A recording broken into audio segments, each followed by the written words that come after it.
আল্লাহর নবী বললেন, আল্লাহ রাব্বুল আলামিন এই পৃথিবীতে তার এক বান্দাকে জাগতিক সব সম্পদ দিতে চেয়েছিলেন, কিন্তু সে বান্দা সব জাগতিক সম্পদকে উপেক্ষা করে মাবুদের সঙ্গে দেখা করা বেশি জরুরি, বেশি পছন্দ মনে করেছেন। এতটুকুন কথা নবীজি বললেন, কেউ কিছু বুঝলো না। হযরতে আবু বকর রাদিয়াল্লাহু তাআলা আনহু হুজুরের এই কথা শুনে কাঁদতে কাঁদতে তিনি অস্থির হয়ে যাচ্ছেন। সাহাবীরা চিন্তা করলেন, হুজুর কার না কার কথা বলেছেন, তাতে কান্নার কি আছে? বয়োবৃদ্ধ জ্ঞানবৃদ্ধ হযরতে আবু বকর রাদিয়াল্লাহু তাআলা আনহু বুঝতে পেরেছেন এই পৃথিবীর সব সম্পদ তো আল্লাহ হুজুরকেই দিতে চেয়েছিলেন।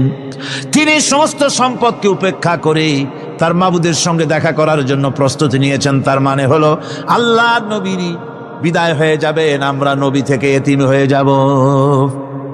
নবীজি ঘরের মধ্যে প্রবেশ করলেন, প্রচন্ড জ্বর এলো। এই প্রচন্ড জ্বর নিয়ে তিনি শুয়ে আছেন, কখনো বেহুশ কখনো হুশ। এর মধ্যে আযান হয়ে গেল। সাহাবীরা বহুক্ষণ অপেক্ষা করে হযরত আবু বকরের ইমামতিতে নামাজ শুরু করলেন। হুজুরের হুশ এলো, প্রশ্ন করলেন, আয়েশা রে, এখন কোন সময়? হযরত আয়েশা বলেন, ইয়া রাসূলুল্লাহি, মসজিদে নববীতে নামাজ শুরু হয়ে গেছে। সাহাবীরা অনেকক্ষণ অপেক্ষা করে আমার বাবার ইমামতিতে নামাজ পড়তেছে সবাই, কিন্তু সাহাবীরা কেঁদে কেঁদে নামাজের মধ্যেই কাঁদতে কাঁদতে অস্থির হয়ে যাচ্ছে। তাদের মনের ধারণা হয়েছে নবীজির পেছনে নামাজ পড়ার কিসমত থেকে তারা মাহরুম হয়ে গেল। নবীজি বলেন, আয়েশা দরজা খুলে দাও আর আমার মাথাটা একটু উঁচু করে ধরো, আমি একটু নামাজের দৃশ্যটা দেখি। দরজা খুলে দেওয়া হলো, নবীজির মাথা উঁচু করে ধরা হলো। নামাজের জামাতের দৃশ্য দেখে নবীজি আবার শুয়ে পড়লেন। হযরতে মা আয়েশা লক্ষ্য করে দেখেন নবীজির দুই চোখের কোনা দিয়া পানি পড়তেছে। মা আয়েশা জিজ্ঞেস করেন, ইয়া রাসূলুল্লাহ, হে নামাজের দৃশ্য দেখে চোখে কেন পানি এলো? হুজুর বলেন, আয়েশা রে, এটা কোনো দুঃখের পানি নয়, এটা তৃপ্তির পানি। এই যে জামাত নামাজ পড়তেছে লোকেরা, এই জামাত কায়েমের জন্য তায়েফের ময়দানে অনেক রক্ত আমার ঝরেছে। উহুদের ময়দানে দামদার মোবারক শহীদ হয়েছে, সাহাবায়ে কেরাম জীবন দিয়েছে। এই যে জামাত আমি দেখতে পেলাম, ভবিষ্যতের একটা ছবি যেন চোখে ধরা পড়লো। আমার মনে হলো কিয়ামত পর্যন্ত এই পৃথিবীতে আমার যত উম্মত আসবে তারা এইভাবে করে জামাতে নামাজ আদায় করবে। নবীজি মাথার কাছে মালাকুল মউত যখন এসে গেছেন, আমার ভাইরা, এই পৃথিবীতে যত নবীরা এসেছিলেন মৃত্যুর সময় সমস্ত নবীরা শেষ কথা যেটা বলেছেন, হাদিস, সমস্ত নবীরা উম্মতের জন্য মৃত্যুর মুহূর্তে শেষ কথা যেটা বলেছেন সেটা হলো আসসালাত, আসসালাত, নামাজ, নামাজ। আমার নবী যখন বিদায় হয়ে যান, বিদায় মুহূর্তে মেয়ের কথা বললেন না, কলিজার টুকরা নাতির কথা বললেন না, জামাইয়ের কথা বললেন না, স্ত্রীর কথা বললেন না, মৃত্যুর সময় শেষ কথা বললেন আসসালাত, আসসালাত ওয়া মা মালাকাত আইমানুকুম, নামাজ, নামাজ, আমার উম্মতেরা নামাজ, আমার উম্মতেরা নামাজ ছেড়ে দিও না, নামাজ। যেই নবী উম্মতের জন্য এত কাঁদলেন, নামাজের জন্য এত কথা বলে গেলেন, আল্লাহ রাব্বুল আলামিন নামাজের জন্য এত নির্দেশ করলেন, নবীজি ইন্তেকালের সময় নামাজের কথা বলে দিলেন, সেই মুসলমান আজ নামাজ আদায় করে না, নামাজ পড়ে তো নামাজ শুদ্ধ হয় না। হযরতে হুযায়ফা রাদিয়াল্লাহু তাআলা আনহু তিনি একবার ইয়েমেন সফর করেছিলেন, এক মসজিদে নামাজ পড়লেন। একজনকে তিনি নামাজ পড়তে দেখলেন, নামাজ পড়তে দেখে তিনি অপেক্ষা করলেন। লোকটার নামাজ হয়ে যাওয়ার পর তিনি প্রশ্ন করলেন, আল্লাহর বান্দা, তুমি কতদিন এরকমের নামাজ পড়তেছ? তিনি বললেন, প্রায় 40 বছর তো হবে আমি এরকম নামাজ পড়তেছি। হযরতে হুযায়ফা বলেন, তুমি কি আমারে চেনো? কয়, না, চিনি না। হযরত হুযায়ফা বললেন, আল্লাহর বান্দা শোনো, আমি হচ্ছি আল্লাহর নবী মুহাম্মদুর রাসূলুল্লাহ সাল্লাল্লাহু আলাইহি ওয়াসাল্লামের সাহাবী হুযায়ফা। ও আল্লাহর বান্দা, তুমি যেভাবে নামাজ পড়েছ এইরকম যদি 40 বছর নামাজ পড়ে থাকো, আল্লাহর কসম করে বলি, নবীজি যে নামাজ শিখাইছেন তোমার সে নামাজ হয় নাই, রাসূলুল্লাহ নামাজ হয় নাই। নামাজ পড়লেই হবে না। রাসূলুল্লাহ বলেছেন সাল্লু কামা রাআইতুমুনি উসাল্লি, নামাজ পড়ো সেইভাবে যেভাবে আমারে পড়তে দেখো। বিশ্বাস করুন ভাইরা, নামাজ যদি না হয়, হরতাল করিয়া, মিছিল করিয়া, বিক্ষোভ করিয়া, যে কোনো আন্দোলন করে ইসলামকে বিজয়ী করা যাবে না যতক্ষণ পর্যন্ত নামাজ সহি না হবে। নামাজ হচ্ছে ফাউন্ডেশন, নামাজ নাই কিচ্ছু নাই। ঠুকঠাক করে দুইটা সেজদা দিয়ে উঠে যাবেন, আপনার ইসলামী আন্দোলনের 4 পয়সার দাম নাই। নামাজ আগে, জিহাদের ময়দানেও নামাজ, যেখানে আছেন ওখানেই নামাজ পড়তে হবে, আর তা পড়তে হবে আদবের সাথে, মুহাব্বতের সাথে। আপনারা বিরক্ত হচ্ছেন না তো? অন্তত এক তাসবিহ পরিমাণ তো বটেই। যদি তা না হয়, রুকুর থেকে দাঁড়ালেন, সেজদায় চলে গেলেন, ওয়াজিব তরক হলো, সো সেজদা দিলেন না, নামাজ ফাসেদ হয়ে গেল, নষ্ট হয়ে গেল নামাজ। এটা পাগলামি না। নামাজ সহিভাবে আদায় করতে হবে। নামাজ থেকে দাঁড়াবেন, রুকুর থেকে দাঁড়ায় গেলেন, বলবেন রব্বানা লাকাল হামদ, রব্বানা লাকাল হামদ হামদান কাসীরান তাইয়্যিবান মুবারাকান ফীহি। একজন সাহাবী এই দোয়াটা পড়ছিলেন। নামাজ শেষ করে আল্লাহর নবী প্রশ্ন করলেন, নামাজের ভিতরে অতিরিক্ত এই কথাগুলি কে বলেছো? সাহাবী ভয় পেয়ে গেলেন। ভয় ভয় তিনি বললেন, হুজুর আমি বলেছি। হুজুর বললেন, তুমি জানো না আমি নবী, তুমি নবী না, আমি যা দেখি তুমি দেখতে পাও না। তুমি যখন এই দোয়াটা পড়তেছিলে আমি লক্ষ্য করেছিলাম আল্লাহর রহমতের ফেরেশতারা প্রতিযোগিতা করতেছিল তোমার আমলনামায় কে কত বেশি নেকি লিখবে। রুকুতে দাঁড়ায়া এটা পড়বেন, সেজদায় চলে যাবেন, 2 সেজদার মাঝখানে ততক্ষণ বসে থাকবেন যতক্ষণ একটা সেজদার ভিতরে ছিলেন। পড়বেন আল্লাহুম্মা গফিরলি ওয়ারহামনি ওয়াহদিনি ওয়াআফিনি ওয়ারযুকনি। নামাজের মধ্যে দোয়া করতেছেন, আল্লাহ আমারে ক্ষমা করে দাও। সব দোয়া সব হুজুরের। আমাকে ক্ষমা করো, আমাকে হেদায়েত দাও, আমাকে সুস্থ করো, আমাকে রহম করো, আমাকে রিজিক দাও। কও সুবহানাল্লাহ। নামাজের ভিতরে দোয়া কবুলের সময়, নামাজের সেজদার ভিতরে দোয়া কবুল হয়। এইভাবে করে রাসূল করিম সাল্লাল্লাহু আলাইহি ওয়াসাল্লামের নামাজটা কেমন হাক্কানি উলামাদের কাছ থেকে জেনে নেবেন। যেহেতু হুজুর বলেছেন সাল্লু কামা রাআইতুমুনি উসাল্লি, নামাজ পড়ো সেইভাবে যেভাবে আমাকে পড়তে দেখো। নামাজের ভিতরে একাগ্রতা লাগবে, ভালোবাসা লাগবে, ভয় লাগবে, মুহাব্বত লাগবে। পরিপূর্ণ সময় নিয়ে শান্তিপূর্ণভাবে নামাজ পড়তে হবে। আর যত তাড়াহুড়া সব হচ্ছে নামাজের মধ্যে, ঠিক কিনা ভাইরা? রাসূল করিম সাল্লাল্লাহু আলাইহি ওয়াসাল্লামের যে নামাজ, হুজুর যেভাবে নামাজ পড়েছেন হাদিসে যা পাওয়া যায়, হাদিসে বুখারীতে সব আছে, দেখে নিবেন, সেইভাবে নামাজটা আদায় করে নিবেন। কিয়ামতের দিন আল্লাহ রাব্বুল আলামিন সর্বপ্রথম বান্দাকে প্রশ্ন করবেন কি? বুখারী শরীফে এসেছে, আন আবি হুরায়রা রাদিয়াল্লাহু তাআলা قال سمعت رسول الله صلى الله عليه وسلم يقول إنما يحاسب به العبد يوم القيامة من عمله صلاته। বুখারী শরীফের হাদিস। আল্লাহ রাব্বুল আলামিনের নবী বলেন, হযরত আবু হুরায়রা হাদিস খানা বর্ণনা করেছেন, তিনি বলেন যে আমি রাসূলের মুখে শুনেছি কিয়ামতের দিন আল্লাহ রাব্বুল আলামিন সর্বপ্রথম তার বান্দার কাছে প্রশ্ন করবেন, বান্দা নামাজ আদায় করেছিলি কিনা? নামাজ সর্বপ্রথম প্রশ্ন। যেরকম সর্বপ্রথম প্রশ্নটা কি? নামাজ। এই নামাজ আপনার বাচ্চাদেরকে যখন 7 বছর বয়স হবে নামাজের হুকুম করবেন। 10 বছরে নামাজ না পড়লে প্রহার করতে বলা হয়েছে। নামাজের জন্য কড়াকড়ি করতে হবে। পুরুষ নারী মেয়েদের মাসের ভিতরে কখনো কখনো তাদের যে সমস্ত মাসলা মাসাইল আছে সেই অনুযায়ী কখনো তাদের ক্ষমা আছে, বাকি তাদের নামাজ পড়তে হবে। আর পুরুষের জন্য পাগল হয়ে যাওয়া, বেহুশ হয়ে যাওয়া ছাড়া নামাজ মাপ নাই, নামাজ পড়তেই হবে। এই যে নামাজ, যে নামাজ না হলে ইমান থাকবে না, ইমান নষ্ট হবে, কিয়ামতে জাহান্নামে যাওয়া লাগবে, এসব কথা শোনার পর আজকের তাফসীরুল কোরআন মাহফিলে আমরা কি ওয়াদা করতে পারি যে আমরা মালাকুল মউত যতক্ষণ পর্যন্ত আমাদের মাথার কাছে না আসবে নামাজ ছেড়ে দেব না? এই ওয়াদা কি করতে পারি? 2 হাত উঁচু করুন, বলেন ইয়া আল্লাহ, আমি তোমার নামে শপথ করছি, যতদিন মালাকুল মউত আমার মাথার কাছে না আসতেছে ততদিন পর্যন্ত ফরজ নামাজ ফরজ রোজা ছেড়ে দেব না। ইয়া আল্লাহ, মৃত্যু পর্যন্ত আমার এই ওয়াদা পালনের তৌফিক আমাকে দান করো, আমিন। আল্লাহ পাক আমাদের এই ওয়াদা মঞ্জুর করুন, জোরে কোন আমিন। আলোচনা শেষ পর্যায়ে, এখন আমরা মুনাজাতের দিকে যাব। দাঁড়ানো ভাইয়েরা সবাই বসেন, মুনাজাতের শরীক হন। আল্লাহ রাব্বুল আলামিন নামাজের জন্য আমাদেরকে দোয়া শিখাই দিয়েছেন, কোন সুবহানাল্লাহ। কে শিখাইছেন দোয়া?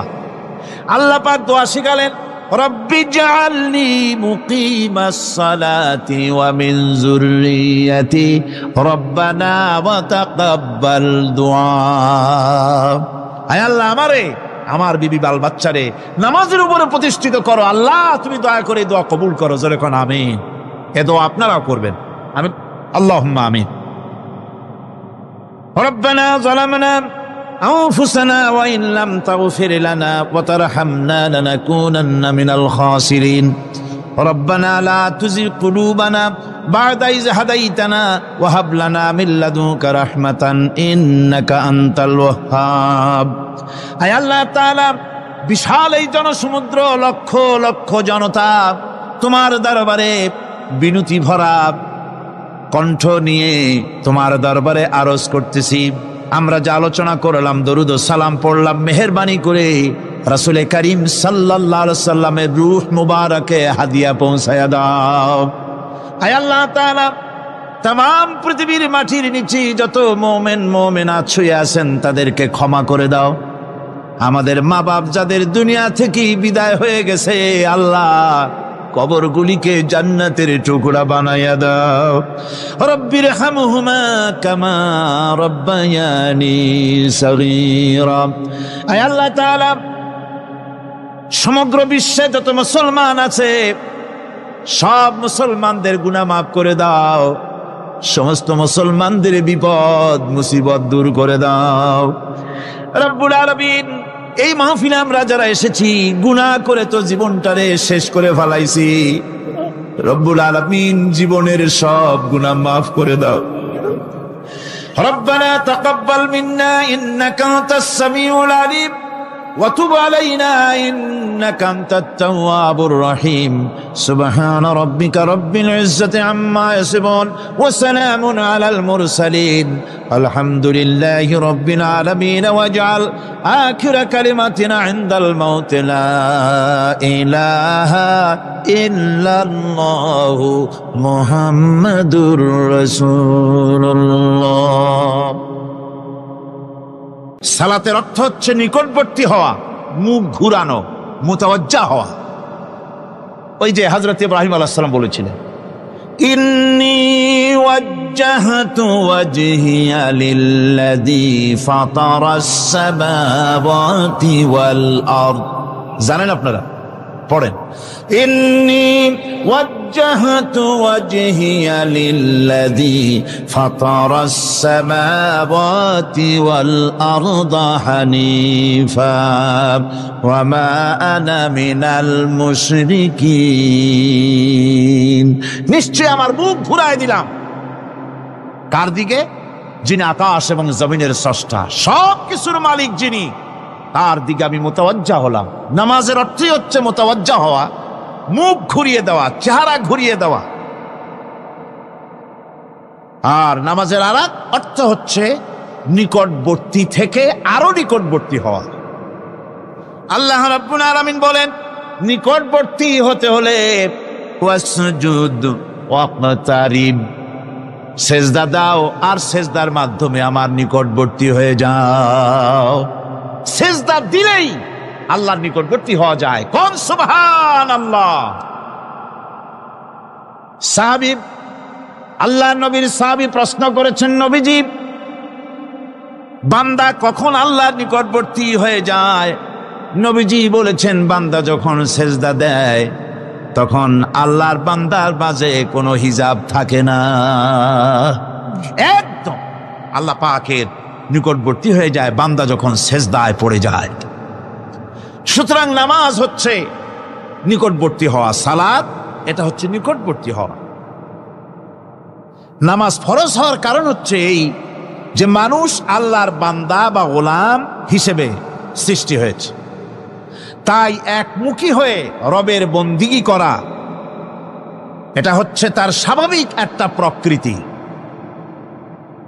আল্লাহ রাব্বুল আলামিন এই প্রকৃতির দাবি মিটাবার জন্যই নামাজের ব্যবস্থা করেছেন। মানুষের ফিতরত, মানুষের নেচার, মানুষের ফিতরত হচ্ছে এই যে কারো না কারো কাছে মাথা নত করা,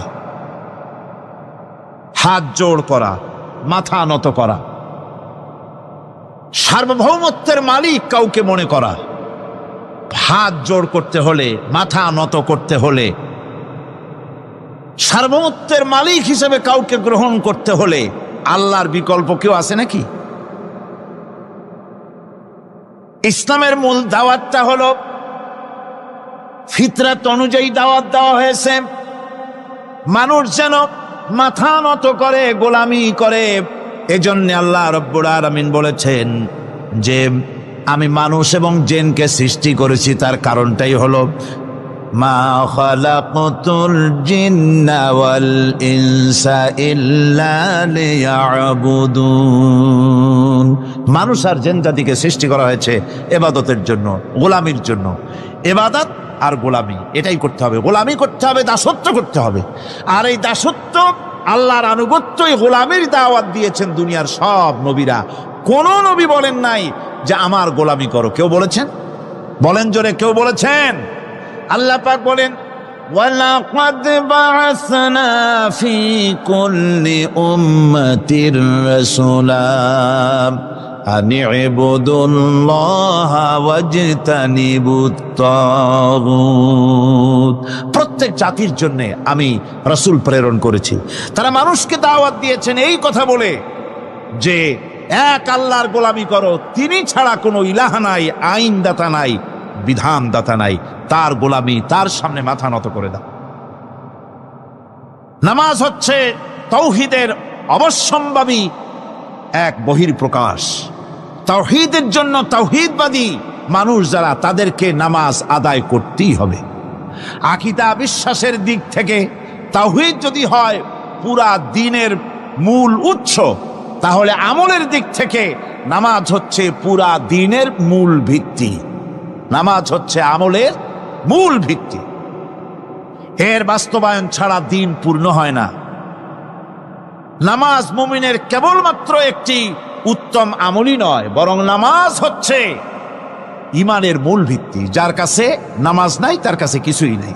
রাসূল করিম সাল্লাল্লাহু আলাইহি ওয়াসাল্লাম বলেছেন যে নামাজ যে ব্যক্তি পড়ে না, আল্লাহ পাকের সাথে তার কোনো সম্পর্ক বাকি থাকে না।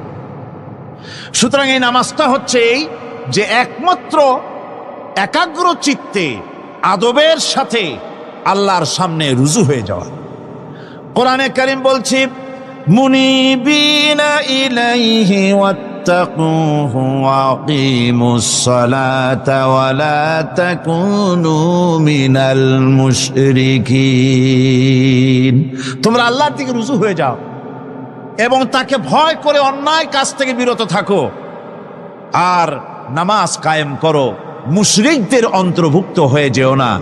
নামাজ কায়েম করা, নামাজের আদেশ কোরআনে কারীমের মধ্যে আল্লাহ পাক বহু জায়গায় করেছেন।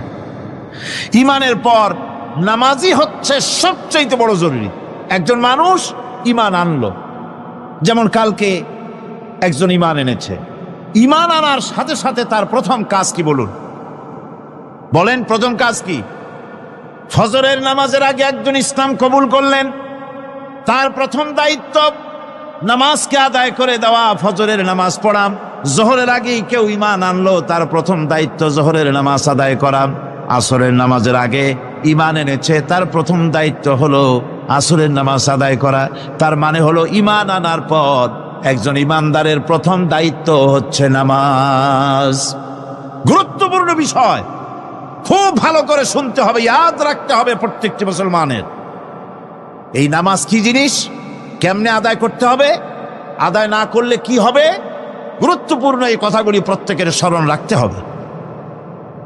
কিয়ামতের দিন মানুষ যে জাহান্নামে যাবে, জাহান্নামের জন্য, জাহান্নামে যে সব কারণে যাবে তার মধ্যে বড় কারণ কালকে বলেছিলাম, দেখি মনে আছে নাকি? বড় কারণ কয়টা? কয়টা? আলহামদুলিল্লাহ মনে আছে। আল্লাহ রাব্বুল আলামিন বলেন, ইয়াতাসাআলুনা আনিল মুজরিমিন, কিয়ামতের দিন অপরাধীদেরকে জিজ্ঞেস করা হবে, মা সালাকাকুম ফি সাকার, জাহান্নামে কেন আসছো? জবাবে তারা বলবে, ক্বালু লাম নাকু মিনাল মুসাল্লিন ওয়া লাম নাকু নুতঈমুল মিসকিন, নামাজ পড়ি নাই আর এতিম মিসকিনদের খেতে দেই নাই, এই কারণেই জাহান্নামে এসেছি। কন নাউযুবিল্লাহ। নামাজ যারা পড়বে না জাহান্নামে যেতে হবে। কোথায় যেতে হবে? আকীদাগত দিক থেকে ঈমান হলো তাওহীদের স্বীকৃতি, আর আমলের দিক থেকে নামাজ হচ্ছে তাওহীদের বহিঃপ্রকাশ। আপনি মুসলমান তা প্রমাণ হবে নামাজ দিয়ে। নামাজহীন ঈমানের দাবি মূল্যহীন। যার নামাজ নাই তার ঈমানের দাবি করার কোনো মূল্যই নেই। অনেক এরকম কথা বলে, হুজুর আমি মানুষটা নিতান্ত খারাপ না, যাই মনে করেন, গ্রামে রাস্তা বানাইছি, ব্রিজ করে দিয়েছি, কালভার্ট করেছি, এতিম মিসকিনরে তাও মাঝে মধ্যে খাবার দেই, বিধবারে কাপড় চোপড় দেই, মানুষটা আমি নিতান্ত খারাপ না, তবে এই মাঝে মধ্যে একটু নামাজ পড়ি না, তাতে কি আমার ঈমান নষ্ট হয়েছে নাকি? আমি বলি, ভাই ঈমানই তো নাই, নষ্ট হবে কি? ঈমান থাকলে না নষ্ট হবে? ঈমান নাই। সুতরাং একজন মুসলমান যদি নামাজ না পড়ে, নিজেকে মুসলমান বলে দাবি করার কোনো হক তার নাই, দাবি করার অধিকার নাই। নামাজ হচ্ছে জিন্দিগি, নামাজটাই মূলত জিন্দিগি। নামাজটা কি? জিন্দিগি। আল্লাহ রাব্বুল আলামিন শেখাচ্ছেন, কুল ইন্না সালাতি ওয়া নুসুকি ওয়া মাহইয়ায়া ওয়া মামাতি লিল্লাহি রাব্বিল আলামিন। মুহাব্বতের সাথে সবাই পড়েন, কুল ইন্না সালাতি ওয়া নুসুকি ওয়া মাহইয়ায়া ওয়া মামাতি লিল্লাহি রাব্বিল আলামিন। বলো আমার নামাজ, বলো আমার নামাজ, আমার কোরবানি, আমার হায়াত, আমার মত সবকিছুই আল্লাহ রব্বুল আলামিনের জন্য নিবেদিত। আমার বেঁচে থাকা, আমার মরে যাওয়া সব আল্লাহর জন্য। সে আল্লাহ রব্বুল আলামিন, তার জন্য সবকিছু নিবেদিত করতে হবে। আল্লাহ পাকের গোলাম আমাদের বানিয়েছেন, আল্লাহ আমাদের গোলামি করা লাগবে। আর গোলামির নমুনা যাকাত দিয়া, হজ দিয়া, দাম দিয়া, সদকা দিয়া, কোন জিনিস দিয়ে নামাজের মতো গোলামির উৎকৃষ্ট প্রমাণ বা নমুনা আর কিছুতে নাই। আমি যে গোলাম তার উৎকৃষ্ট প্রমাণ হচ্ছে নামাজ। নামাজেই একটা মানুষ গোলামির অনুভূতিতে তাকে নিয়ে যায়। বাদশাহ হোক, মন্ত্রী হোক, পীর হোক, মৌলানা হোক, মুহাদ্দিস হোক, বড় লোক হোক, গরিব হোক, পুরুষ হোক, নারী হোক, যাই হোক, নামাজে দাঁড়াইলো, একেবারে কান্ডারে ধরিয়া কানের কাছে হাত দিয়া, হাত দুটা বাঁধিয়া মাথা নিচের দিকে দিয়ে দাঁড়ায় গেল। কিসের মতো? আসামির মতো, গোলামের মতো। সুবহানাল্লাহ। এদিক ওদিক তাকাইতে পারবা না, চোখটা থাকবে সেজদা যেখানে দিবা সেখানে। তাকানো নিষেধ, সেজদার দিকে তাকাও। এরপরে যখন রুকুতে গেলেন, গোলামির নমুনা হয়ে গেল। গোলামের এরকম মাথা নিচু করে থাকতে হয় প্রভুর সামনে। গেলেন, রাজা, বাদশাহ, বড় লোক, সব অহংকার চূর্ণ হয়ে গেল। নাক আর কপাল দিয়া আমার মাবুদের দরবারে মাথাটা লাগাই দিলাম জমিনের উপরে। সুবহানাল্লাহ। আমি আমার ভাষায় বলি, আমি আমার ভাষায় কথাটা এভাবে বলি, এই জমিনটা যদি কাগজ হয় আর আমার নাকটার কপালটা যদি কলম হয়, তাহলে আমি যে গোলাম দৈনিক 5 বার আমার নাক আর কপাল দিয়া জমিন নামক কাগজের উপরে দাস খতের উপরে দৈনিক 5 বার নাকার কপাল দিয়া সই করে দেই, আল্লাহ আমি তোমার গোলাম, আর কারো গোলাম নই, আমি একমাত্র তোমার গোলাম। ঘুমের থেকে উঠে সেজদা দিয়ে বলি, দুপুরের সময় কাজ ফালাইয়া আর একবার বলি, বিকেল আসার আগেই আসরে আর একবার বলি, দিন যখন শেষ হয় আর একবার বলি, রাতে যখন শুতে যাই আর একবার সেজদা দিয়া ঘোষণা করি, মাবুদ আমি তোমার গোলাম। সুবহানাল্লাহ। নামাজ হচ্ছে ইসলামের গণ্ডির মধ্যে প্রবেশের প্রমাণ। কোরআনে কারীম বলছে, ফাইন তাবু ওয়া আকামুস সালাতা ওয়া আতাউজ যাকাতা ফাইখওয়ানুকুম ফিদ্দীন। সূরা তওবা এসেছে, তারা যদি তওবা করে আর নামাজ কায়েম করে, যাকাত যদি আদায় করে, তাহলে এখন তোমাদের সে দ্বীনি ভাই, এখন ভাই হয়ে গেল। একটু আগে ছিল কাফের মুশরিক, এখন তোমার দ্বীনি ভাই। দ্বীনের গণ্ডির মধ্যে প্রবেশ করা, কলেমা পড়ার সাথে সাথেই নামাজ। নামাজ হচ্ছে দ্বীনের প্রধান গেট, দ্বীনের প্রধান তোরণ। দ্বীনের মধ্যে প্রবেশ করার জন্য এই গেট দিয়ে প্রবেশ করতে হবে। সুতরাং এই নামাজের এতই গুরুত্ব দেওয়া হয়েছে। ইসলাম যদি ক্ষমতায় আসে, আল্লাহ যেন এনে দেন, জোরে কোন আমিন। ইসলাম যদি ক্ষমতায় এসে যায়, রব্বুল আলামিন তাফসীরে মাহফিল কোরআন সামনে নিয়ে আশা করে তোমার দরবারে দোয়া করি, এই বিশাল জনসমুদ্রের দোয়া কবুল করো মাবুদ গো, এই বাংলাদেশকে ইসলামের দেশ বানাইয়া দাও। দেশটা যদি ইসলামের হয়ে যায়, আইন যদি আল্লাহর হয়, শাসন যদি সৎ লোকেরা করে, রব্বুল আলামিন কোরআন শরীফে বলেন, তাহলে তারা 4টা কাজ করবে। আল্লাযীনা মাক্কান্নাহুম ফিল আরদ আকামুস সালাতা ওয়া আতাউজ যাকাত ওয়া আমারু বিল মা'রুফি ওয়া নাহাউ আনিল মুনকার। মুমিনেরা ক্ষমতা এসে প্রথম যে কাজটা করবে, প্রথমে ক্ষমতা এসেই নামাজ বাধ্যতামূলক করবে। প্রথম কি? ওয়াজ নসিহতে অনুরোধ করা হবে না, বাবাজিরা আল্লাহর রাস্তায় নামাজটা পড়ে না।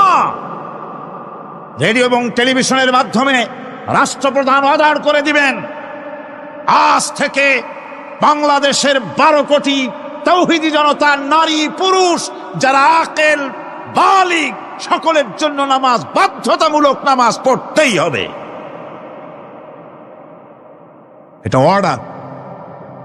বেলা যখন 1টা বেজে যাবে, বেলা যখন 1টা বাজবে, সমস্ত মসজিদে আজান শুরু হয়ে যাবে। আজানের সাথে সাথে অফিস, আদালত, কল কারখানা, ক্ষেত খামার, শিক্ষাঙ্গন সব ডেডলক হয়ে যাবে। আধা ঘন্টার জন্য বন্ধ হয়ে যাবে।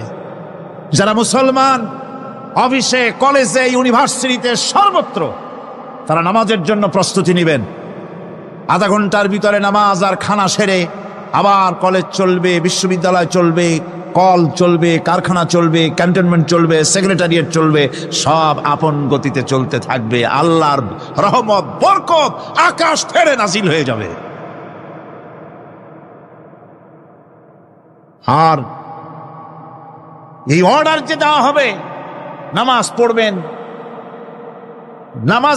পড়বেন সেখানে।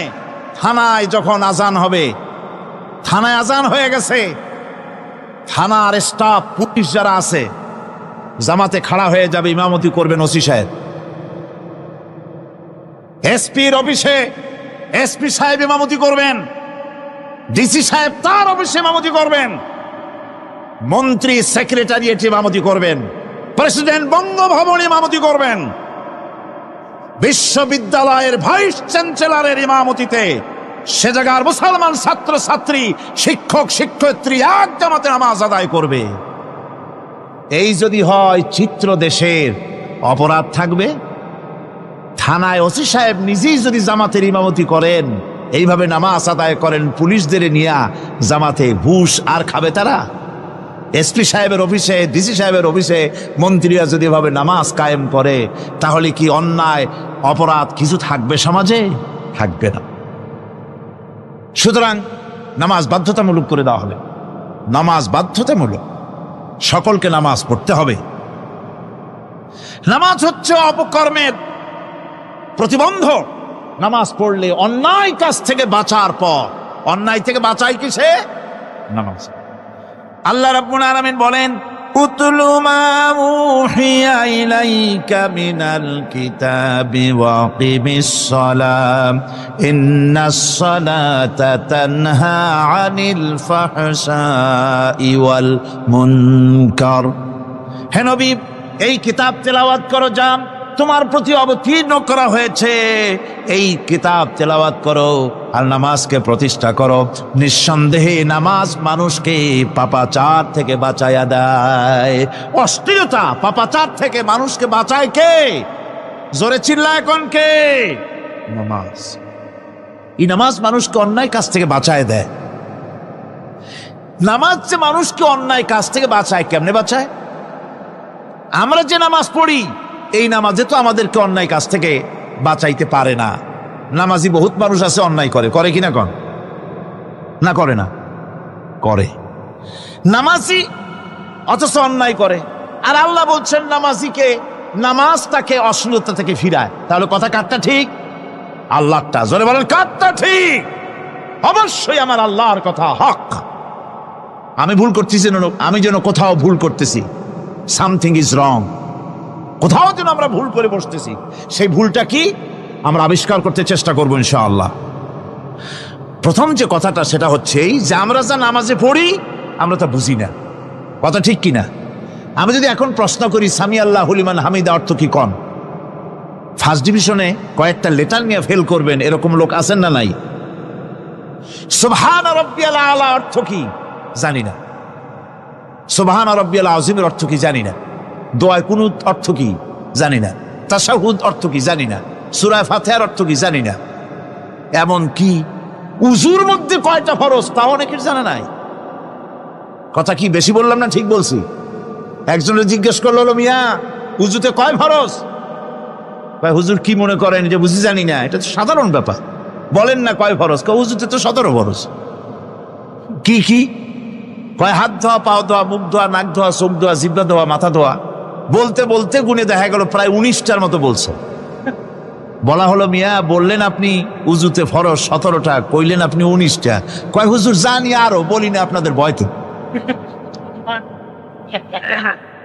উযু জানে না, নামাজ জানে না, তাকে এই নামাজ কেমনে ফিরাবে অন্যায় কাজ থেকে? কথা বুঝতে পেরেছেন?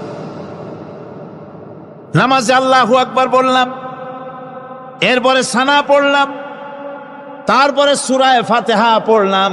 সূরা ফাতিহার ভিতরে যে সমস্ত কথাগুলি বললাম সেই কথাগুলি বুঝি না, কি বলেছি তাও জানি না। এরপরে সুবহান রাব্বিয়াল আলা বলেছি, সুবহান রাব্বিয়াল আযীম বলেছি, সামি আল্লাহু লিমান হামিদা বলেছি, অর্থ কি জানি না। আল্লাহ তা শুনতে পান, যে ব্যক্তি আল্লাহর প্রশংসা করেন তিনি তা শুনতে পান। নামাজের মধ্যে আইডিয়া দেওয়া হচ্ছে, তুমি যে আল্লাহর জন্য নামাজ পড়তেছো, প্রশংসা করতেছো, এটা এমন নয় যে আল্লাহ পাক দেখছেন না বা শুনতেছেন না। তুমি যা বলতেছো, প্রশংসা করতেছো, আল্লাহ পাক তা শুনতে পাচ্ছেন। সামি আল্লাহু লিমান হামিদা। সুবহান রাব্বিয়াল আলা। আমি মহান সর্বশ্রেষ্ঠ আল্লাহ রাব্বুল আলামিনের পবিত্রতা ঘোষণা করছি, আমি তার প্রশংসা করছি। সূরা ফাতিহার কি আমরা বলি আপনারা ব্যাখ্যা দেখে বুঝে নিয়েন, সেগুলি আমি এখানে বলে বাকি কথা সব শেষ করতে পারবো না। নামাজে কি পড়েন সেটা যদি জানতেন, অবশ্যই আল্লাহ রাব্বুল আলামিনের কথা কার্যকরী হয়ে যেত। ইন্নাস সালাতা তানহা আনিল ফাহশাই ওয়াল মুনকার। নামাজ মানুষকে পাপের কাজ, অশ্লীলতা থেকে ফিরাতে পারে। আল্লাহ ইন্না বসায়ছেন, নিশ্চয়ই, বেশক, অবশ্যই নামাজ পাপ থেকে ফিরাবে। কিন্তু কেমনে ফিরাবে নামাজ তো বুঝি না। নামাজ তো বুঝি না, খালি সেজদা দেয় জনমের মতো। আর সেজদা কি? নামাজে যদি দেখে ইমাম দেরি করতেছে, আত্তাহিয়াত পড়তে দেরি হয়ে যাচ্ছে, পিছন থেকে সিগন্যাল মারে, ঠিক কিনা? বেয়াদব, বেয়াদব। তোমার নামাজ, তোমার আত্মাই তো আগে শেষ হয়েছে, তাতে কি হয়েছে? চুপ করে বসে থাকো। ইমামকে কাশি দিয়া সতর্ক করার অধিকার তোমার নাই। যদি ইমামকে সতর্ক করার জন্য কাশি দিয়ে থাকো, তোমার নামাজ ফাসেদ হয়ে যাবে। এটা ফাজলামি করার জায়গা না, এটা নামাজ। এর নাম কি? ধীরে সুস্থে নামাজ পড়তে হবে। অনেকে মসজিদটারে মনে করে জেলখানা, ঢুকতে যত দেরি, বেরোতে পারলে যেন বাসে যান ছটফট করে। সিনেমার মধ্যে গিয়ে ঘন্টার পর ঘন্টা বসে থাকে, খারাপ লাগে না? মসজিদে কেরাত যদি একটু লম্বা পড়ে, পিছনে বসে খালি কি যে করে মনে মনে বলতে থাকে যে ইমাম এমন কাঁচা ছাড়া ছাড়ি না। আর গান যখন শোনে শুনতেই থাকে, কত মজা, ঘুম আসে না। নউজুবিল্লাহ কর। সুতরাং নামাজে কি পড়েন সেটা আপনাকে বুঝতে হবে। সঠিকভাবে নামাজ পড়ার পরও যদি কোনো মানুষের সঠিকভাবে, ভালো করে শোনেন, সঠিকভাবে নামাজ পড়ার পরেও যদি কোনো মানুষ পাপের থেকে না ফেরে, তাহলে বুঝতে হবে একথা, পানি আর সাবান দিয়া কাপড় ধুলে কাপড়ের ময়লা যাবে, কিন্তু পানি আর সাবান দিয়া কয়লা জনমের মতো ধুইলেও কয়লার ময়লা যাবে না। কথা বুঝে আসছে? এর থেকে আর উত্তম দৃষ্টান্ত আমার কাছে নাই। নামাজ পড়ার পরেও যদি চরিত্র ভালো না হয়, বুঝতে হবে নামাজ হচ্ছে না, কাঙ্ক্ষিত মানের নামাজ আদায় হচ্ছে না। আল্লাহর নবী বলেছেন, যার নামাজ পাপ কাজ হতে ফিরাতে পারল না, তার নামাজ নামাজি নয়। আবার শুনুন, রাসূল বলছেন, যার নামাজ তাকে পাপের কাছ থেকে ফিরাতে পারল না, তার নামাজ নামাজ নয়। ওটি নামাজ হয় নাই, যার জন্য তার পাপ থেকে তারে ফিরাইতে পারছে না। আর কিয়ামতের দিন বেনামাজিরা সবচাইতে বেশি অপমানিত হবে। সবচাইতে বেশি অপমানিত হবে কারা? বেনামাজিরা। কিভাবে? ইয়াউমা ইউকশাফু আন সাকিন ওয়া ইউদআউনা ইলাস সুজুদি ফালা ইয়াস্তাতিউন। সেদিন কঠিন সময়, আল্লাহ রাব্বুল আলামিন লোকদেরকে সিজদা করার জন্য বলবেন, কিন্তু যারা বেনামাজি ছিল দুনিয়ায়, তারা সিজদা দিতে পারবে না। বলেন নাউযুবিল্লাহ। অবস্থাটা কি হবে? খাশিআতান আবসারুহুম তারহাকুহুম যিল্লাহ। তাদের দৃষ্টি নিচু হবে, লাঞ্ছনা এবং অপমান তাদের উপরে চেপে বসবে, সিজদা দিতে পারবে না। আল্লাহ আমাদেরকে ক্ষমা করুন। কিয়ামতের দিন হযরত আদম আলাইহিস সালাম থেকে শুরু করে পৃথিবীর সমস্ত মানুষের সামনে আল্লাহ রাব্বুল আলামিন সিজদা করার জন্য অর্ডার করবেন। যারা নাকি বেনামাজি, ওরা আল্লাহর দরবারে সেদিন সিজদা দিতে পারবে না, লাঞ্ছিত, অপমানিত হবে।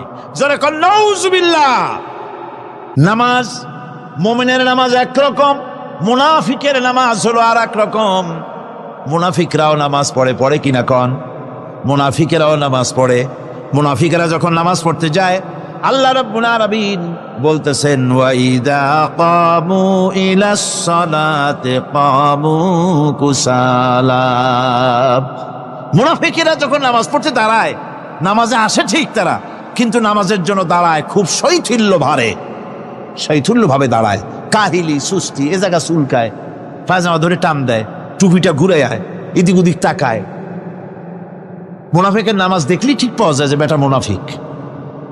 এইভাবে সে দাঁড়ায়। তার নামাজটা কি জন্য?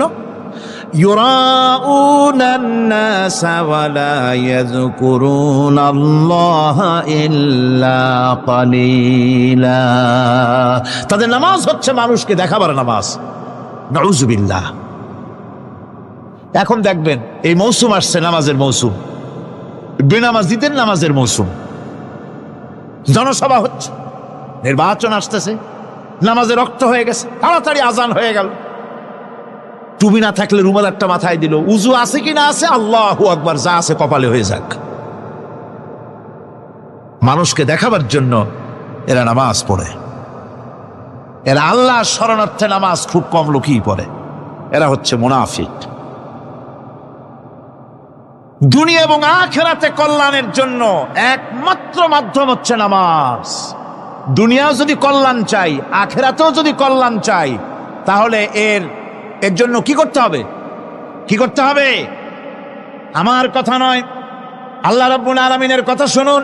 রব্বুল আলামিন বলেন, ক্বাদ আফলাহাল মুমিনুন আল্লাযীনা হুম ফি সালাতিহিম খাশিউন ওয়াল্লাযীনা হুম লিয-যাকাতি ফাঈলুন ওয়াল্লাযীনা হুম লিফুরুজিহিম হাফিজুন। নিশ্চিতভাবে সেই সব মুমিন কল্যাণ লাভ করবে, নিশ্চিতভাবে। তারা হচ্ছে ওই সব লোক যারা নিজেদের নামাজ ভীতি মিশ্রিত বিনয় ভাবে, ভীতি মিশ্রিত অবস্থায় বিনয়ের সাথে যারা নামাজ আদায় করে, যারা বেহুদা কাজ থেকে বিরত থাকে, যারা যাকাতের পন্থায় কর্মতৎপর হয়, আর যারা নিজের লজ্জাস্থানকে হেফাজত করে। এরপরে আল্লাহ পাক বলেন, ওয়াল্লাযীনা হুম লিআমানাতিহিম ওয়া আহদিহিম রাউন ওয়াল্লাযীনা আলা সালাওয়াতিহিম ইউহাফিজুন ওয়াল্লাযীনা আলা সালাতিহিম হাফিজুন। আর যারা তাদের আমানতকে পূর্ণ করে, আমানত এবং তাদের ওয়াদা চুক্তি পূর্ণ করে, এবং যারা নিজেদের নামাজ সমূহকে পূর্ণভাবে হক আদায় করে নামাজ পড়ে, নামাজের যারা হেফাজত করে, এরা কারা? এরা হচ্ছে উলাইকা হুমুল ওয়ারিসুন আল্লাযীনা ইয়ারিসুনাল ফিরদাউসা হুম ফিহা খালিদুন। এরা হচ্ছে সেই সব লোক, এরা উত্তরাধিকার হচ্ছে জান্নাতের উত্তরাধিকার, জান্নাতুল ফিরদাউসে আল্লাহ রাব্বুল আলামিন এই গুণ বিশিষ্ট লোকদের জন্য জায়গা করে দিবেন। জোরে কোন সুবহানাল্লাহ। নামাজকে পড়তে বলা হয়নি, কোরআন শরীফে বলা হয়েছে নামাজ কায়েম করো। কি বলা হয়েছে কোন তো দেখি? নামাজ কায়েম করো, নামাজ পড়ো। এই কথা কিন্তু কোরআন শরীফে কোনো জায়গায় আছে নাকি?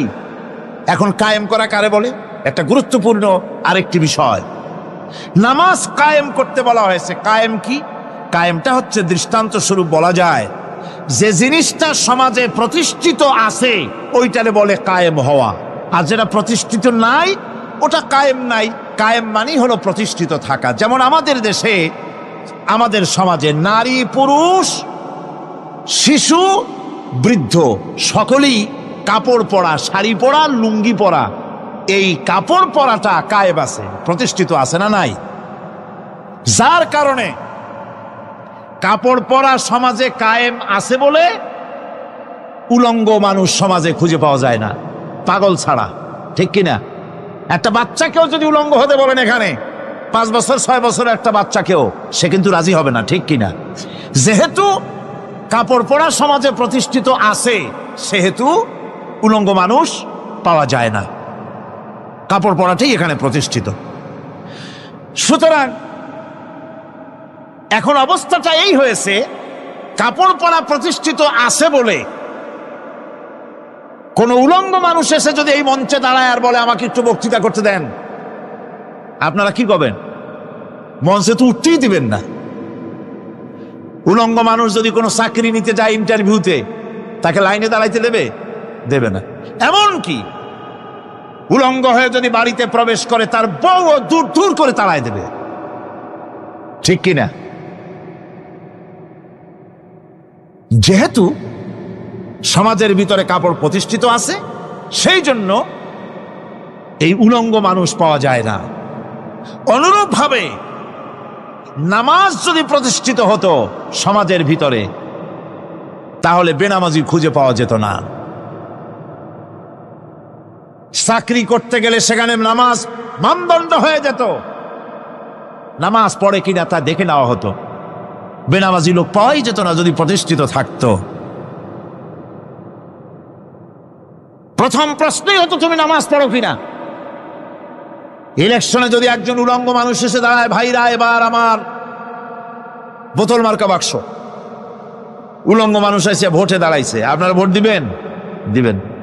ওই যে কাপড় প্রতিষ্ঠিত আছে বলে, লুঙ্গি প্রতিষ্ঠিত সমাজে আছে বলে উলঙ্গ মানুষকে আপনি ভোট দিবেন না। নামাজ যদি প্রতিষ্ঠিত থাকতো সমাজে, বেনামাজি মানুষ যদি এসে মঞ্চে দাঁড়ায়া যতই বলতো আমি ক্ষমতায় গেলে এই করব সেই করব, নামাজ প্রতিষ্ঠিত থাকলে পরে বেনামাজিরে কেউ ভোট দিত না। নামাজ যদি প্রতিষ্ঠিত থাকতো তাহলে অফিসের অফিসার তো দূরের কথা, বেনামাজি অফিসের ঝাড়ুদারের চাকরিও তার কিসমতে জুটত না যদি নামাজ প্রতিষ্ঠিত থাকতো। এর নাম হলো নামাজ কায়েম হওয়া। নামাজ কায়েম থাকলে এই অবস্থার সৃষ্টি হতো। এই জন্য আল্লাহ পাক বলেছেন নামাজকে কায়েম করতে হবে। নামাজ হবে সব ভালো কাজের মানদণ্ড। সমস্ত ভালো কাজের মানদণ্ড কি? নামাজ। নামাজ আমাদেরকে বড় রকমের শিক্ষা দেয়। কি শিক্ষা দেয়? নামাজ আমাদের শিখায় ঐক্য আর ভ্রাতৃত্ব। ভ্রাতৃত্বের আর ঐক্যের শিক্ষা দেয়। এক নেতার আনুগত্য করা শিখায়। জামাত যত বড় হোক, ইমাম হবে কয়জন? একজন ইমাম হবে। আর এই ইমাম মানে কি? নেতা। ইমাম মানে কি? নেতা নির্বাচন শিখায় নামাজে। নেতা নির্বাচন কে শিখায়? নামাজ শিখায়। বোঝেন খুব ভালো করে। কিভাবে? মনে করুন চট্টগ্রাম শাহী মসজিদে ইমাম প্রয়োজন। এখন সেই ইমাম নেওয়ার জন্য ইন্টারভিউ কল করা হলো, বিজ্ঞাপন দেওয়া হলো পত্রিকায়। অনেক আলেম আসলেন। ইন্টারভিউ বোর্ডে যারা বসলেন তারা ইন্টারভিউটা কিভাবে নেবেন? যার মাথার চুল লম্বা বেশি তার ইমামতি দেওয়া হবে, যার লুঙ্গিটা পায়ের গিরার তলে তারে দেওয়া হবে, যার মোষটা মুখের মধ্যে গিয়া ঢুকছে, হাসি দিলে বুঝাই যায় না হাসে না কান্দে, তারে দিবে। দাড়িগুলা কামাইছে তারে দেবে। সিগারেট খায় বা অবশ্য চট্টগ্রাম আর সিলেটে সিগারেটের ফতোয়া ভিন্ন রকম। বরিশালে আমি যেখানে জন্মগ্রহণ করেছি, আমার এলাকায় কোনো আলেম যদি সিগারেট খায়, মসজিদের ইমাম তো ভালো, মসজিদ ঝাড়ু দিতেও ঢুকতে দেবে না মসজিদে। এটা এই এলাকার এক রকমের কায়দা। আমি এটার ব্যাপারে কথা নাইবা বললাম। তো আপনারা খুঁজে দেখবেন সে সিনেমা দেখে নাকি, মিথ্যা কথা বলে নাকি, বউ পর্দায় থাকে নাকি। এগুলি মাইক্রোস্কোপ যন্ত্র দিয়ে ইমামের মাথা থেকে পা পর্যন্ত দেখবেন কিনা কন? আচ্ছা এবার কন তো দেখি, এই ইমাম সাহেব ইমামতি করবে কতজন লোকের? 500, 1000। শাহী মসজিদে ধরেন 5000 লোক হইল। 5000 লোক, 5000 লোকের ইমাম নির্বাচনের সময় পা থেকে শুরু করে মাথা পর্যন্ত দেখেন, এমনকি বউ পর্যন্ত। বৌমনি আনিয়ে দেখেন না, পর্দায় থাকে কিনা এইটা আপনারা দেখেন, ঠিক কিনা? এ খবরটা নেন। 5000 লোকের একটা ইমাম বানাতে গিয়ে মাইক্রোস্কোপ যন্ত্র দিয়ে দেখেন মোষ কেমন, দাড়ি কেমন, চুল কেমন, পাও কেমন, হাত কেমন, হাতে নখ লম্বা কিনা, দাঁতে ছাতা কিনা, বউ পর্দায় থাকে কিনা, মিথ্যা কথা কয় কিনা, এত দেখেন। আর যখন নির্বাচন আসে তখন 2.5 থেকে 3 লক্ষ মানুষের জন্য একজন এমপি নির্বাচিত হয়। সেই ইমামকে বাছাই করার জন্য নামাজ পড়ে কিনা, জিনাকার কিনা, মদখোর কিনা, সুদখোর কিনা, ঘুষখোর কিনা, বদমাশ কিনা বাছাই করা হয় না।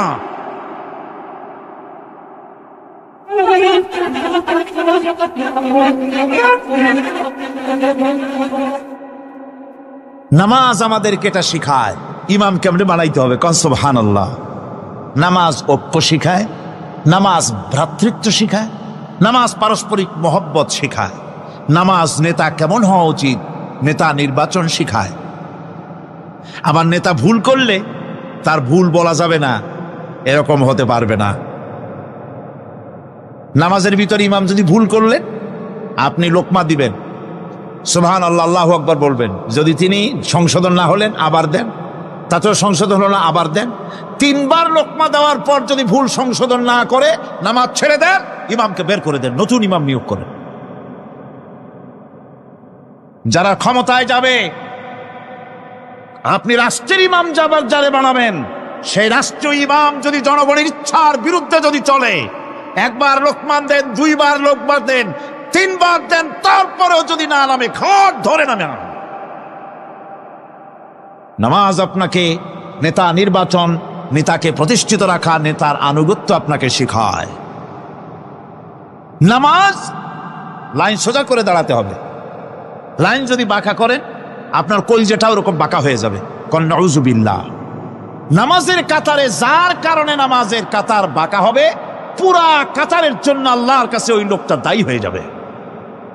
নামাজ শৃঙ্খলা শিখায়, সুবহানাল্লাহ কইতে ইচ্ছা করে না? নামাজ শৃঙ্খলা শিখায়, শৃঙ্খলা বোধ শিখায়, সোজা হয়ে দাঁড়ায়। তারপরে ঐক্য এবং মহব্বত শিখায়।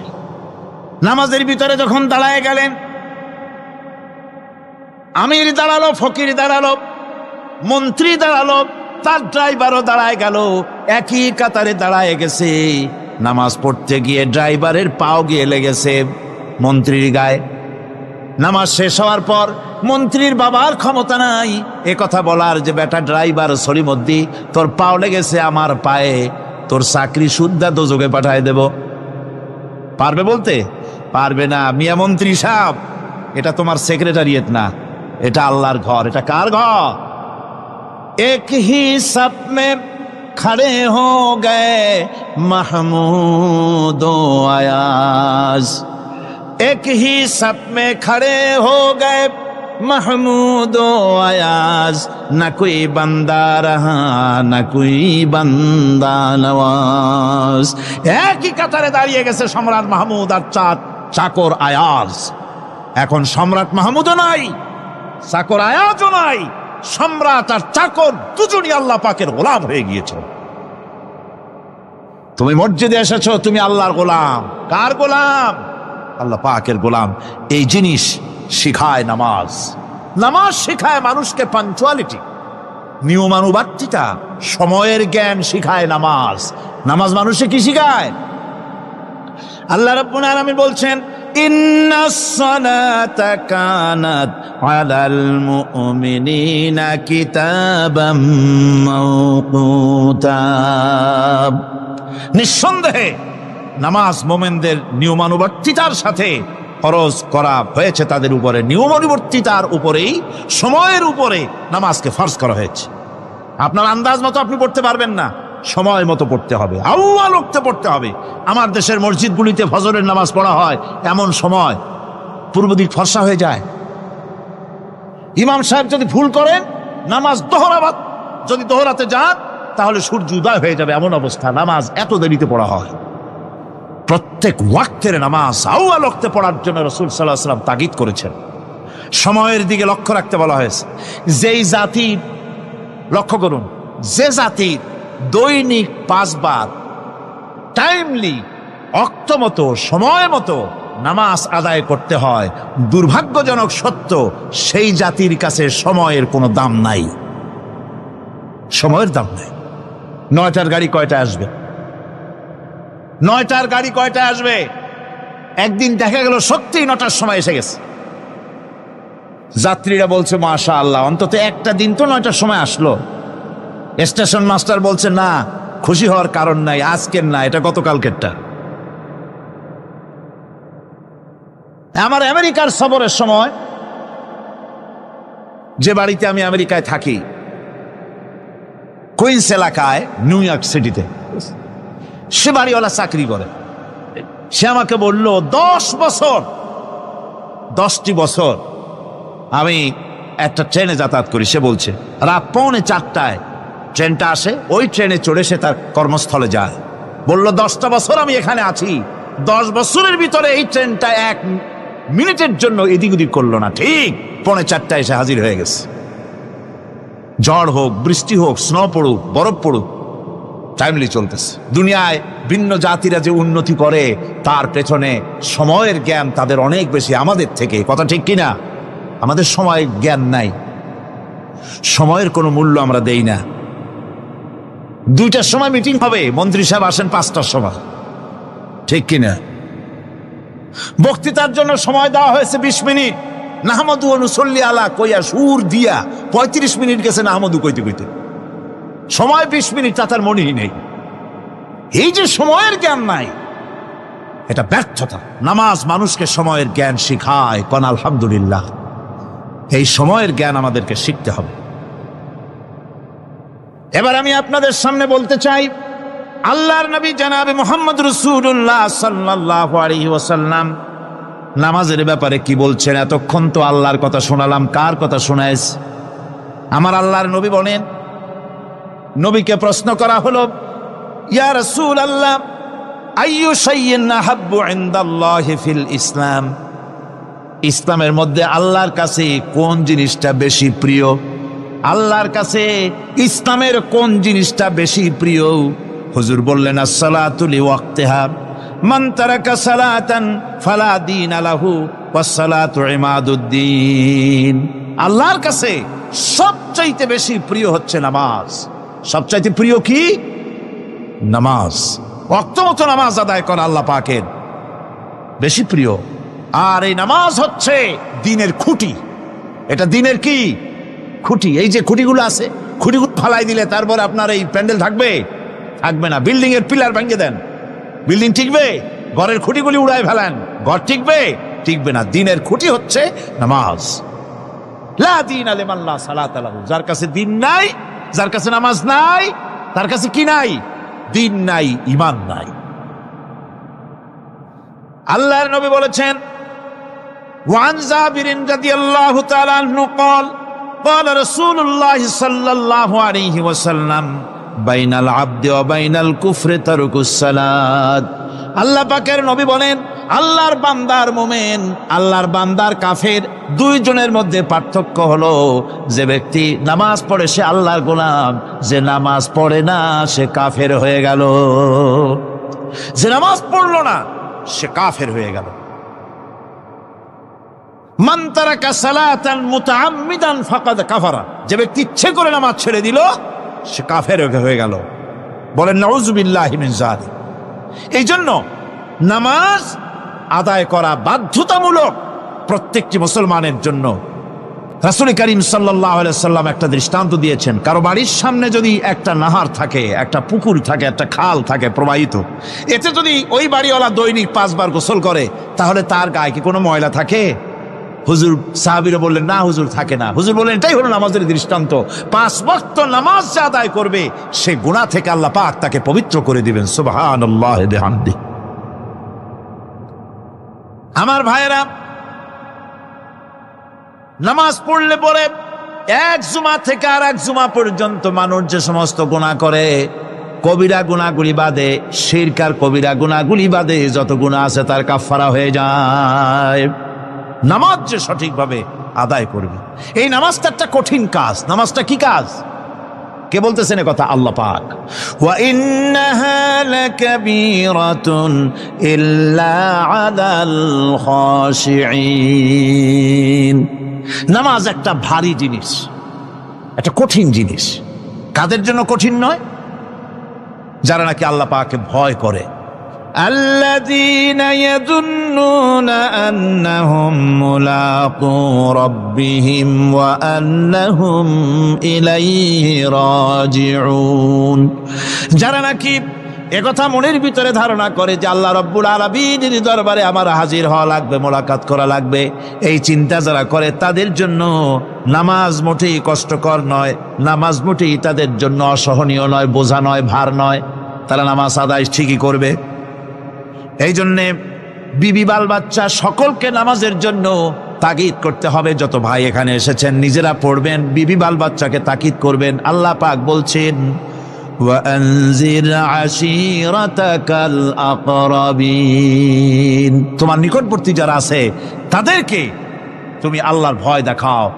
নামাজের জন্য তাদেরকে বলো, আল্লাহর ভয় তাদের অন্তঃকরণের মধ্যে সৃষ্টি করে দাও। আর এই নামাজ পড়তে হবে জামাতের সাথে। নামাজ পড়তে হবে কিছুর সাথে?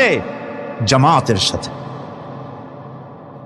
রাসূল করিম সাল্লাল্লাহু আলাইহি ওয়াসাল্লাম বলছেন, হুজুরের কাছে, আল্লাহর নবীর কাছে, হযরত আবু হুরায়রা রাদিয়াল্লাহু তাআলা আনহু হাদিসটি বর্ণনা করেছেন। হুজুরের কাছে একজন অন্ধ লোক এলো। সেই অন্ধ লোক এসে বললেন, হুজুর, আমি তো চোখে দেখি না, জামাতের যে গুরুত্বের কথা আপনি বললেন, আমাকে কি রুখসত দেওয়া যায় নাকি? আমি অনেক সময় সাথী সঙ্গী পাই না, আমাকে কি রুখসত দেওয়া যায় নাকি? হুজুর বললেন, হ্যাঁ, তোমাকে রুখসত দেওয়া গেল। অন্ধ যখন হেঁটে যাচ্ছিলেন, নবীজি তাকে আবার ডাকলেন, ডেকে জিজ্ঞেস করলেন, অন্ধ, নামাজের মসজিদে